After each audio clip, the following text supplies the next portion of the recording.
Welcome to the Pre-Vegans Podcast, the show that helps you explore and embrace a plant-based lifestyle, one step at a time. In today's episode, we're talking about the importance of unlocking restful sleep and how it connects to your health and well-being. Sean A. Russell answers a question from the mailbag about whether vegan food is always expensive, and later in the show, we're joined by Mike the Vegan, who shares his incredible vegan origin story. Now, let's welcome the host of the Pre-Vegans Podcast, Sean A. Russell.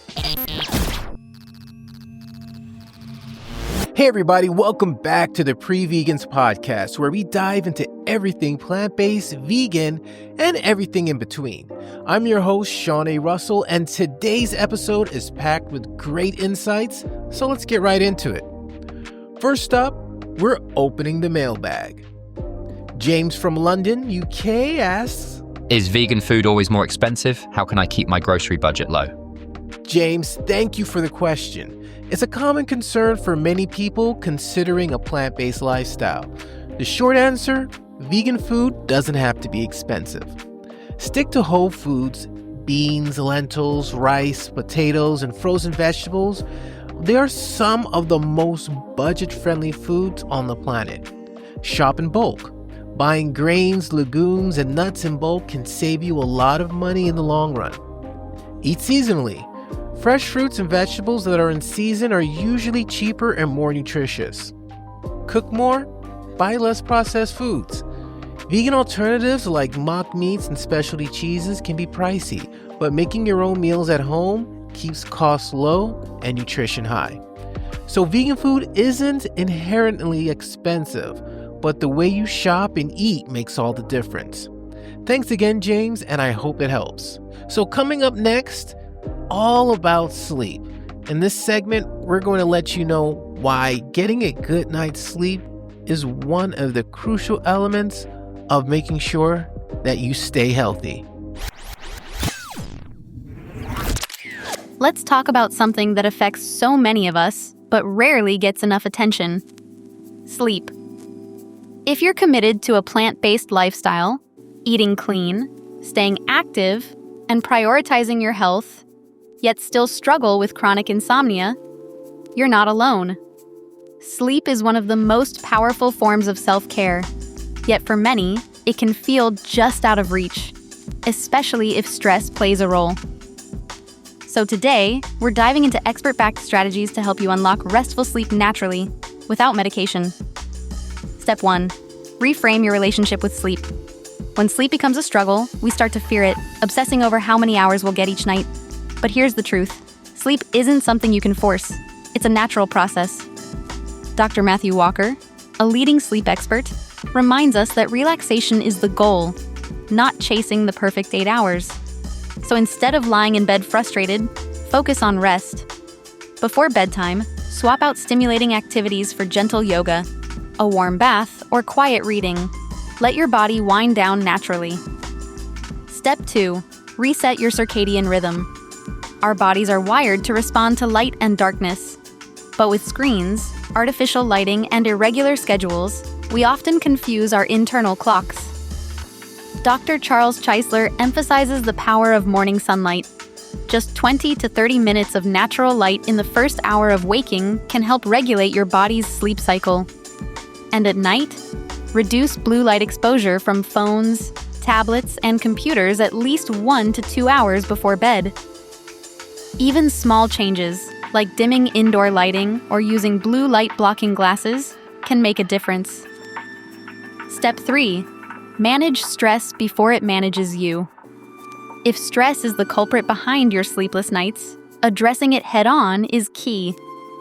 Dr. Michael Bruce suggests techniques that calm the nervous system, like progressive muscle relaxation, tensing and releasing each muscle group from your toes to your head. Or try mindfulness meditation. Apps like Calm or Headspace have guided sleep meditations that can help quiet a restless mind.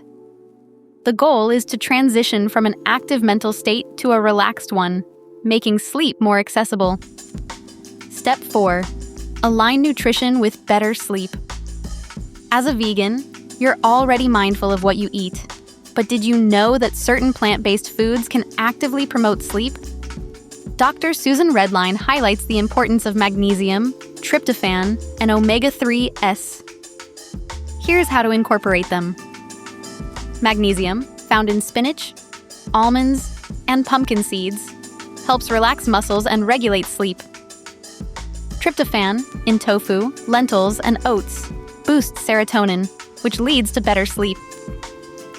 Omega-3s, from flax seeds, walnuts, and chia seeds, support overall brain function and restfulness.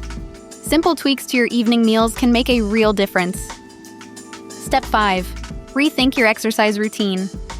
Exercise is great for sleep, but timing matters.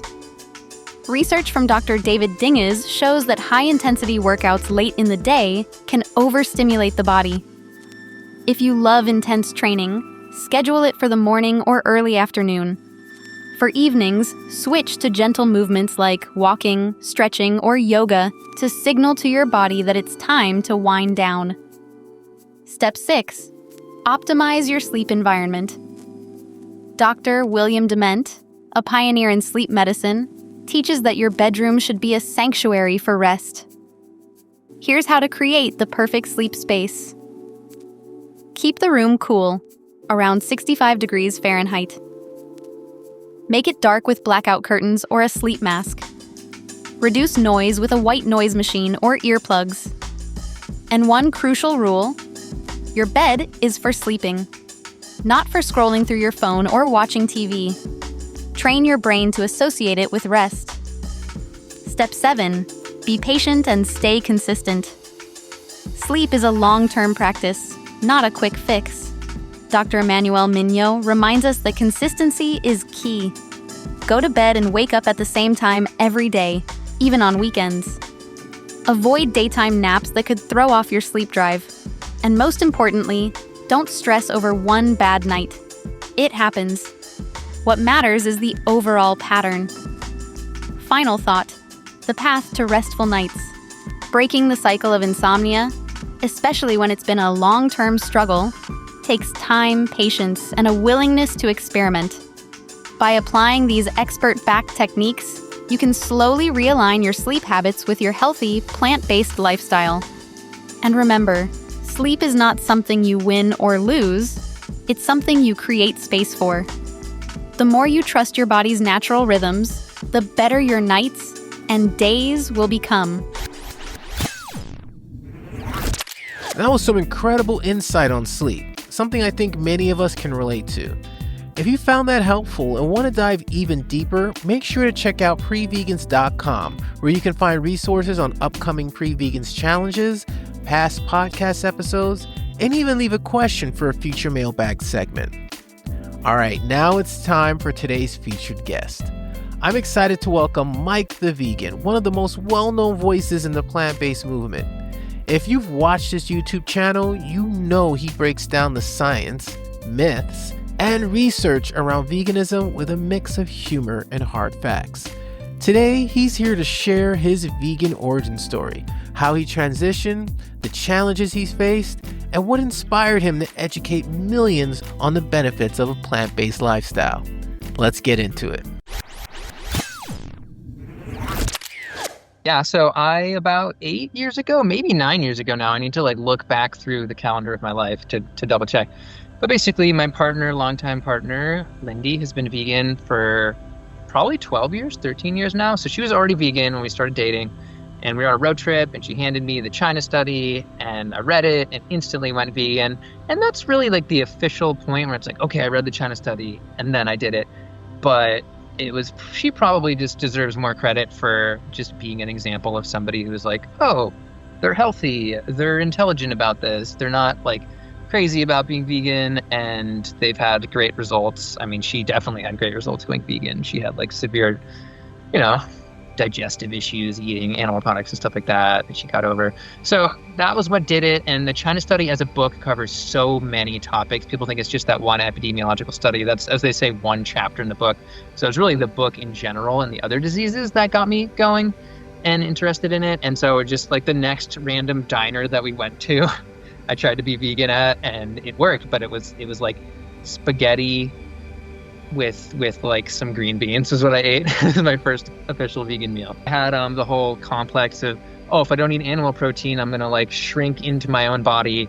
And since then I've gained like 20 pounds and I'm strong. Obviously I'm not like buff, but I'm like stronger than I ever was before, which is pretty big for me, especially that when your biggest fear about going vegan then turns into the opposite. I just think that's kind of funny, and that was my experience. So another part about me going vegan that I didn't mention is that I was actually I don't even want to say like paranoid, but I was trying to do my due diligence to convince myself that it was okay to an absurd degree. And so of course I would read all the studies and be like, what about animal protein? What about all of these things? Am I going to wither away like we were talking about? Or is there some magical ingredient in chicken that I need that I'm not getting? And so I went through and just researched a ton. And then it became more research to just defend my diet once I had already made the dietary switch. It just continued that research. And then eventually a few people were like, hey, you should turn what you just told me when we were talking about protein or something into a video on YouTube. And 2 or 3 people kind of said that, and it kind of sparked the idea. And I was like, okay, maybe I should start a YouTube channel. And so I filmed a couple videos on like a laptop camera like this one, which is pretty bad. And I posted them on like my personal account, and like I did one on even how the keto diet was bad, like way back when. It's hilarious to watch. And they were just really, really horribly done. And so they got like no views. And then finally I was like, okay, I'm going to start a YouTube channel. And then again, it comes back to my partner, Lindy, helping me out. And she watched the first video that I did. She was just like, this is just not good enough. Like, you're repeating yourself, you're saying and like, and it's just like sounds like you're rambling, like you have some good points, but it's just not well presented. So I'm like, okay, I'm gonna refilm this video. I'm not gonna say or like, I'm not gonna repeat myself. And that's how like my YouTube video style how my YouTube style started. And it just went from there. Huge thanks to Mike the Vegan for sharing his journey with us. His content is truly changing lives, and if you haven't already, be sure to check out his channel. You'll learn so much about veganism in a way that's backed by science, but never boring. All right, before we wrap up, I want to give you a special challenge today. The first person to answer the question of the day will win a complimentary Vegans Explore Club membership. To enter, just email us at contact@vegansexplore.com or leave a voicemail on our website at prevegans.com. And today's question of the day is, what's one plant-based meal that you can make for under $5? I can't wait to hear your answers. And finally, if you enjoyed today's episode, please take a moment to subscribe to our podcast. Leave a review on your favorite podcast platform, and share this episode with someone who needs to hear it. Until next time, stay kind, stay curious, and stay compassionate. See you soon. You're listening to the Pre-Vegans podcast, found on the Vegans Explore network. For more episodes and to learn how to participate in the Pre-Vegans challenge, be sure to visit prevegans.com. Today's episode was edited and produced by Sean A. Russell.